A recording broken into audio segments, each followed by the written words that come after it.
Hello. Hello.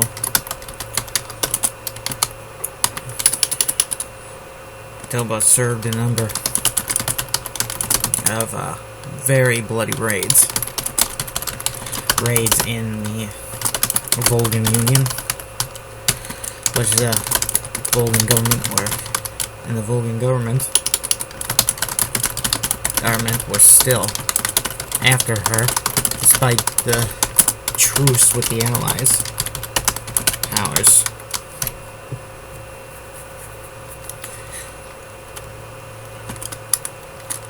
They wanted to put her on trial.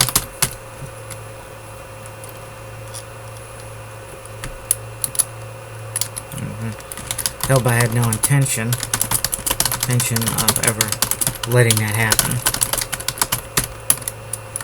Hello, comrades, Telba said in a sleepy way.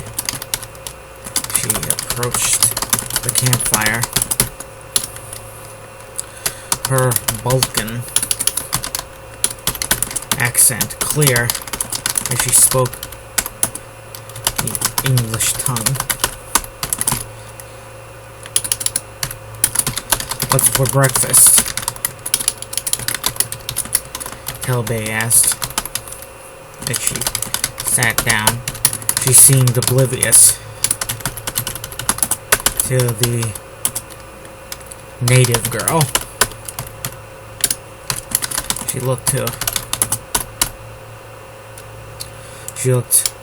Ashmaker with her powerful eyes, or powerful blue eyes. Let's see, were her eyes blue? Yeah, yesterday I wrote more of this. Wasn't sure for a second. Ashmaker felt like she was trying to hypnotize him. Felt for a moment like he was being hypnotized. The only way her eyes could have been more powerful would be if they glowed.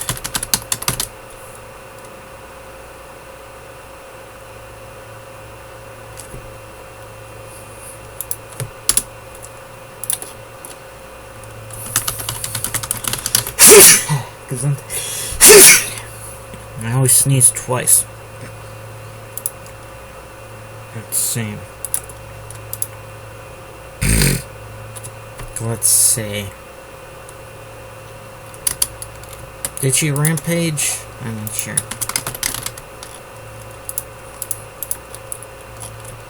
Fish. Matchmaker replied. Good. I'm fond of fish. Fish. Telba said with upset, honestly.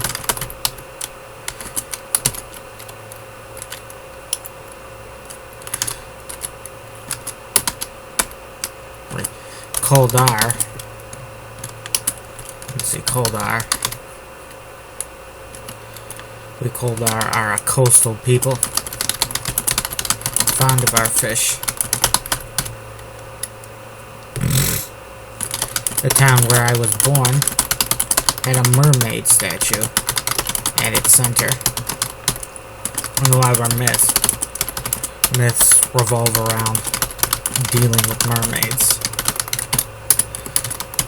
Bella spoke so pridefully of her people in the past. Ashmaker sometimes wished he spoke as pridefully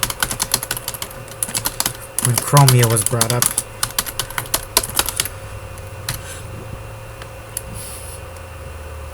It pained him that his native land was under occupation.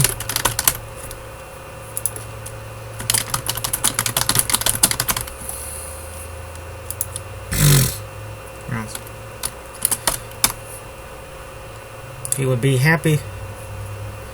He didn't mind if Chromia lost the Empire or any territory, or all its territory.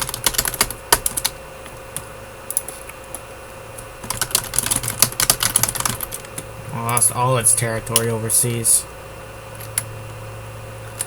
Lost the empire after this war was over.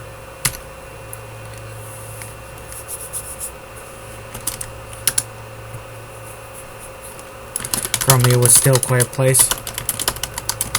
Even if it was just some big island. It was a rich culture there.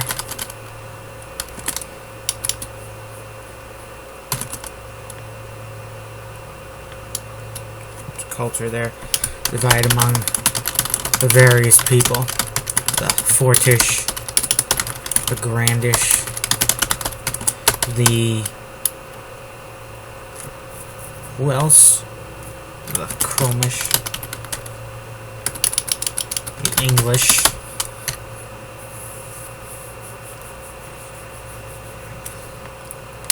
the Welsh. I know nothing about the Koldar.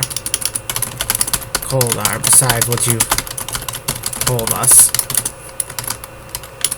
Ashmaker admitted. But they sound interesting. I assume you haven't been lying. Been just making up stuff. Elbow looked shocked then. Of course not. Of course I haven't. She practically growled. Of course I haven't. I'm much too proud of my race to have you people think that I'm some liar. That I'm not proud of our heritage.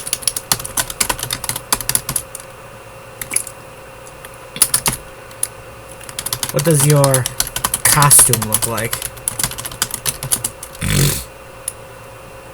Benna asks.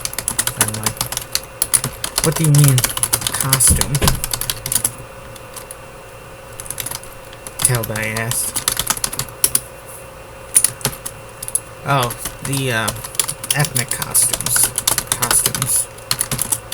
Benna noted. Like the Woodkins have those funny suspender pants and hats, green hats, and the Poles, the Gromish girls have those colorful dresses, and the Japanese girls have those kimonos. Jade had them too. Ashmaker thought. Naturally, they were a bit different. Horse of another color? Where's that phrase come from?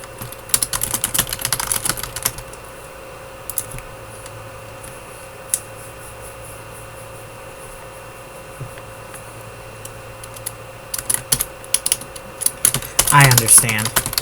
I understand now. Telbay smiled. See, folks, you gotta develop your characters before you murder them horribly. Otherwise, people won't care. That's why you gotta keep a certain viewpoint in each case, so that people have something to focus on. Even if the story is set in a massive battle, you should probably stick to only a few points of view at a time. You know, maybe go back and forth. I kind of view that as a cheap trick to go back and forth, you know, because you can, like, helps you get around, like, passage of time. You don't have to show some stuff. But you know, I try not to do the cheap stuff because I want to be, I want to challenge, you know. Feel like I'm the, giving all the secrets of the trade away, but, you know, there's always been writers on Earth, and there always will be, as long as there are people here, so, you know.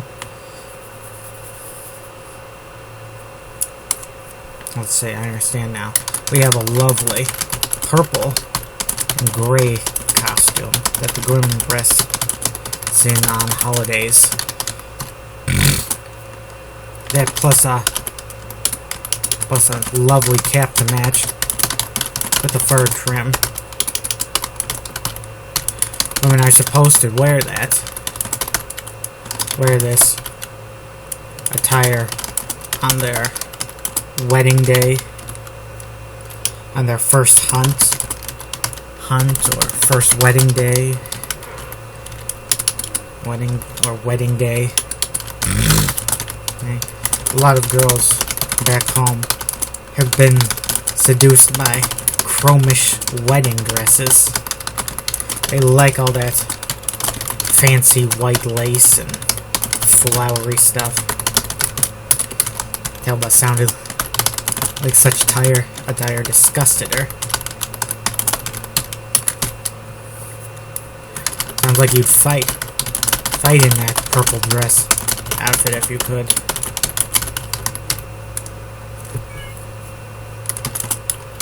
Benna chuckled. No. Telday replied. Not practical for combat. Not practical for combat.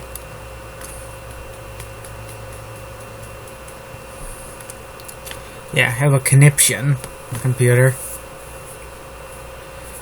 I think after this part I'm gonna go on to volume 3. This part is finished. Yeah, what's that? I feel like a headache coming on. Great. Not practical for combat. Let's see.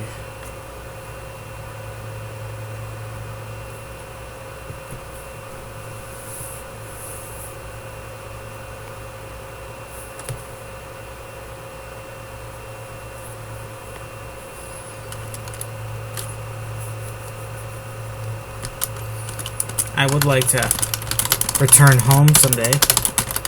Be married in that outfit. Telba added. And I should note that it is not a traditional dress. It comes with gray slacks. It comes with gray slacks, lovely boots. And is always worn with flat-heeled boots. Why is that? Why is that, Ashmaker asked. Will your soul go to hell if you wear heels? The outfit won't be proper. Telbay replied quickly. It was then that she finally seemed to notice the native girl across from her.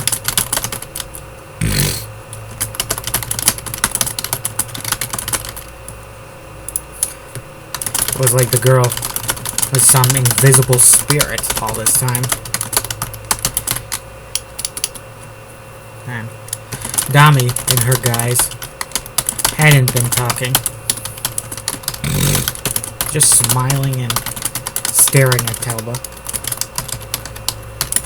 Telba regarded her, native girl, with a vague but not hostile look. Who is this curious creature? Telba asked.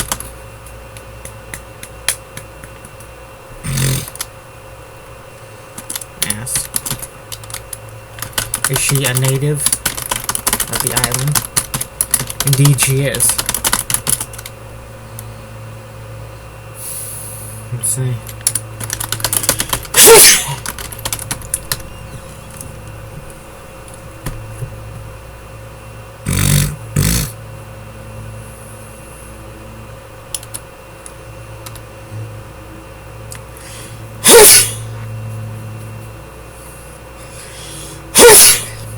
Damn it, I'm not sure why I'm sneezing so much.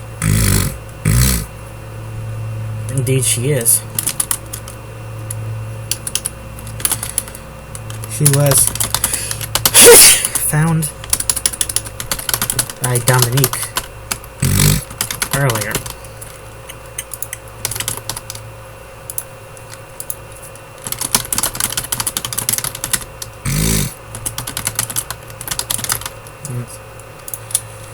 She survived the massacre. Massacre of her people. It is going to be our guide. What's her name? Kelday asked, making eye contact with the girl. Ashmaker looked to Dami, as though to say, to just see, name herself. Dami probably came up. The name Dami came up with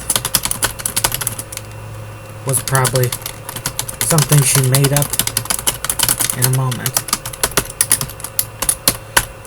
Omi, Dami said. Her voice.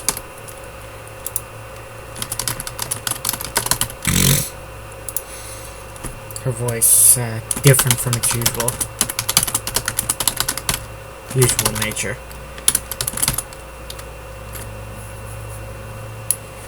I am an islander. An islander. I have no family, no children. I am an orphan. The Jade were responsible. The Jade are responsible. Well, for that. Kelday replied. I'm sure you want some revenge against them. Yes. Nami replied. I am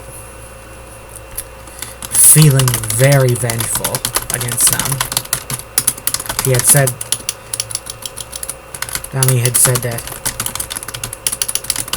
without a hint of any anger, and there was no change at all.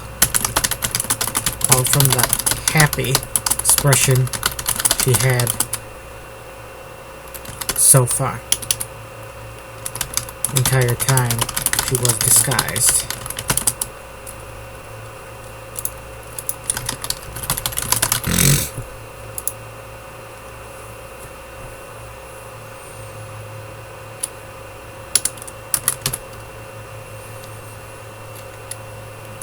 You Islanders are certainly a happy bunch, Kelday replied. The people of the Balkans are somewhat more dour in spirit. We have a long, unhappy history.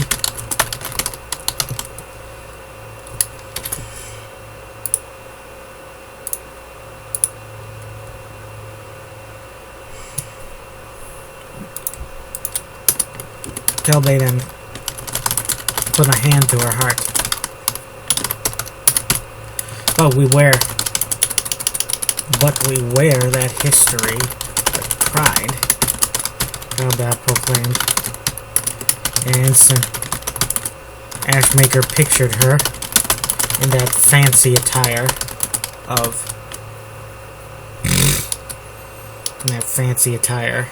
she discussed earlier.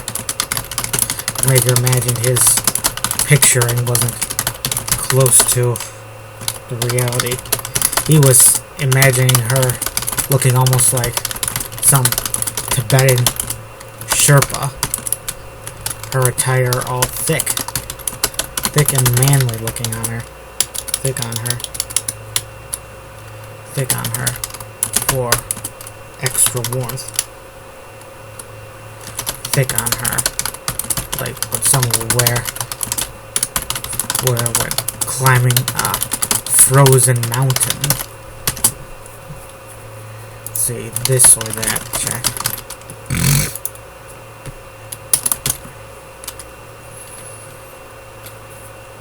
I understand, Dami replied. We Islanders are proud of our history.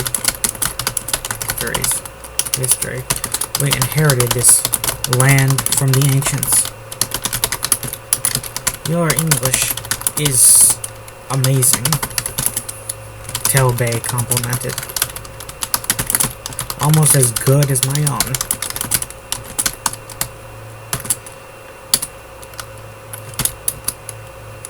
Hilba then asks, "Where did you learn it?" "From a English-speaking soldier," Dami replied. "We've had many of them here through the years, but not so much in the present."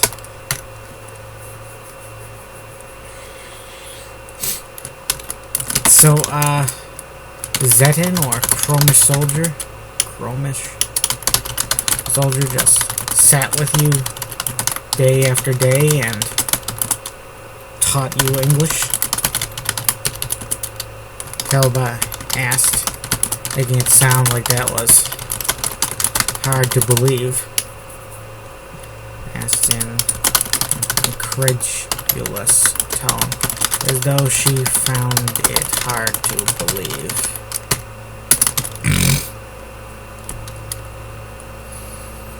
So Zen or Chromish soldier just sat with you day after day and taught you English? Yes, Dami replied with a bright, toothy smile. That smile somehow made Ashmaker forget who Dami really was for a moment. When you're a soldier on a little island like this, there is not much around to pass the time. Much to do to pass the time. I see. Oh, they replied with a smile. Okay. 22 minutes in, I managed to introduce one character. Hilba then showed off her power. Okay, folks, signing off here. Have a nice day.